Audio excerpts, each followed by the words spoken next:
भगवान शंकर के तांडव नृत्य होते ही नाचने लगते हैं। बाल कन्हैया आ गया, शिवजी नृत्य में तन्मय हो गए और अंत बाबा जो है वह भी आ गए। भगवान शंकर की जय जयकार होने लगी। बोलिए शंकर भगवान की।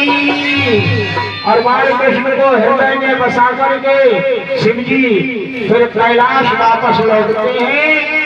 त्रयोदशी के दिन नंद जी जो थे वो मथुरा में आते हैं और चतुर्दशी के दिन जब नंद जी मथुरा में गए हैं त्रयोदशी को, तो चतुर्दशी के दिन एक पूतना राक्षसी है जो कंस के द्वारा भेजी जाती है, वो इधर आ जाती है नंदगांव में। क्योंकि कंस को जब मालूम हुआ कि मेरा काल उत्पन्न हो चुका है, तो उसने सीधा आदेश कर दिया था कि जो भी नए बालकों का जन्म हुआ हो, पूतना को आदेश है कि उसका वध कर देना चाहिए।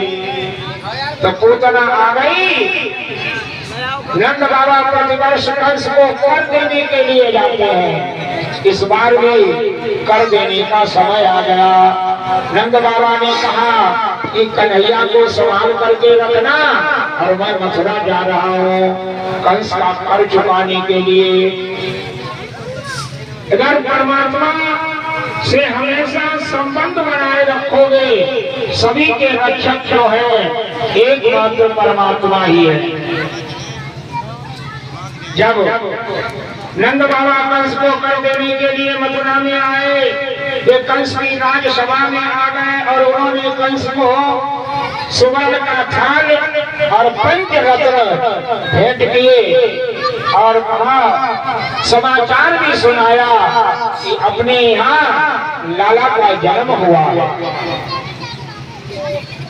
ऐसा जब समाचार दिया तो उनकी इस ढलती आयु में उनके घर में पुत्र का जन्म हुआ। पर कंस क्या जाने कि वो कन्हैया ही उसका काल है और उसी का जन्म हुआ है। उसने जैसे ही सुना है तो बड़े आश्चर्य होकर के, आनंदित होकर के सोचा कि इस भेंट के परिणाम में इसके अनुसार में बच्चे के लिए आशीर्वाद भी तो देना चाहिए। तो कंस ने आशीर्वाद भी दे दिया। उसने बालक को आशीर्वाद भेजा कि ये बालक जो है बड़ा होकर के राजा बने और उसकी जय जयकार हो और उसके शत्रुओं का भी शीघ्र ही नाश हो। इस तरह का आशीर्वाद कंस ने स्वयं दे दिया लाला के लिए। और शत्रु भी जिसने आशीर्वाद दे और जो वंदन करने लगे वो तो ईश्वर ही हो सकता है। भेंट के परिणाम में आशीर्वाद देने वाला कंस ही है। नंद बाबा ने कहा, सारे ब्रजवासियों ने मेरे लिए एकादशी आदि व्रत किए हैं और जिसके फलस्वरूप मुझे पुत्र मिला है। तो नंद बाबा यश वो औरों को देते हैं,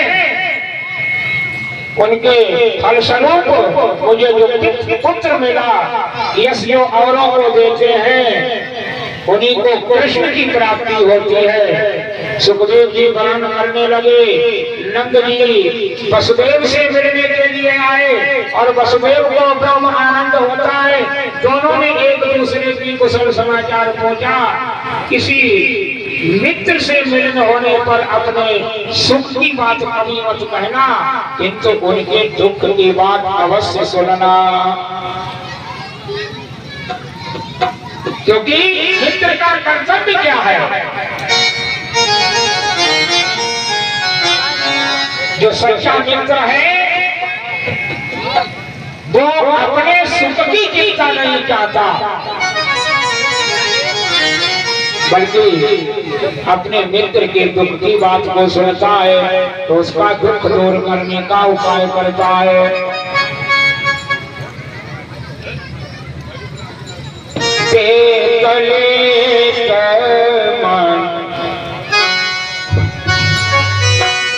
कले